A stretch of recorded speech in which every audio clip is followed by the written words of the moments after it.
Imagine waking up to find that nearly 20% of your country's chickens have vanished overnight. That is exactly what happened in Vietnam in 2004, when avian influenza, better known as bird flu, swept through flocks, wiping out livelihoods and sending shockwaves through the economy. At the same time, Thailand, right next door, was facing the same deadly virus, but their story ended very differently.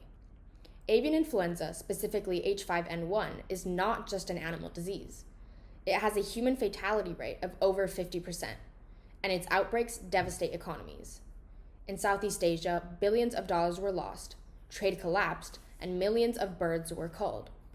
But what fascinated me was why two neighbors, Vietnam and Thailand, chose such different paths in fighting the exact same threat, and how those choices reshaped both their economies and their public health outcomes.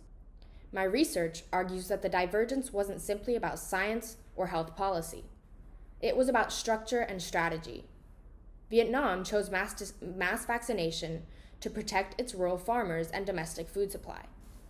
Thailand, in contrast, rejected vaccination and relied on aggressive culling and surveillance to protect export-driven poultry industry.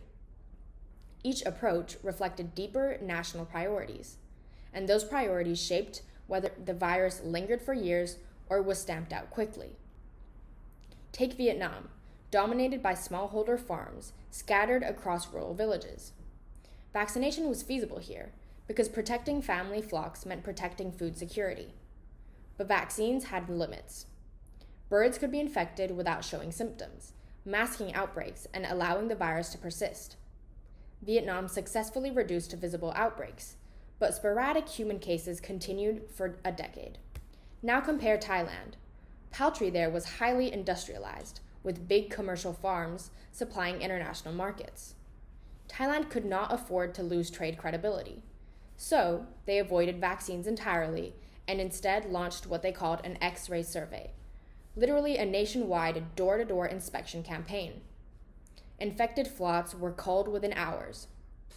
Farmers were compensated within weeks, and by 2005, human cases had dropped to zero.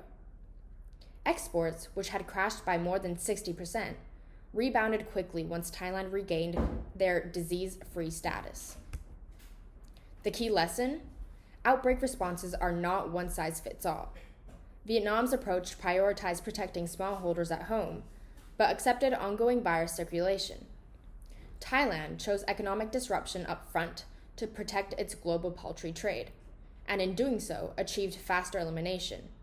Both strategies worked, but they worked on each country's own terms.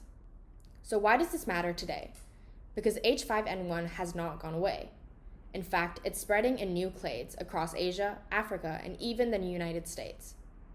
And the next zoonotic threat, whether it's bird flu, swine flu, or something new, will force governments to make the same hard choices. The story of Vietnam and Thailand shows us that the most effective strategy is not about choosing vaccination or culling, but about tailoring policies to each country's economic structure, political capacity, and public trust. In short, pandemics don't just test our health systems, they test our priorities. And as Vietnam and Thailand proved, these priorities can determine whether an outbreak lingers for years or disappears within months. Thank you.